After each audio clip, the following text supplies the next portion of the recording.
இறந்து விட்டார், இறுதிச் சடங்கு முடிந்து விட்டது.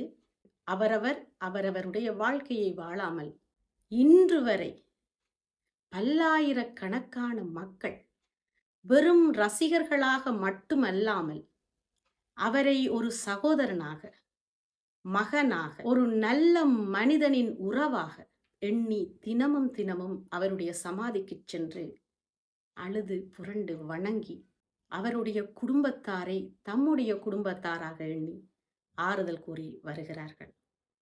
தமிழ்நாட்டில் இருப்பவர்களுக்கு அவர் சமாதியை சென்று பார்த்தாவது ஆறுதல் அடைந்து விடலாம். புலம்பெயர் நாடுகள் இருக்கும் எம்மால் என்ன செய்துவிட முடியும்?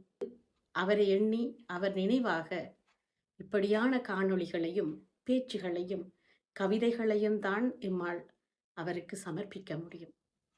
வள்ளுவன் சொல்லுவான், நீ வாழும் போது புகழோடும்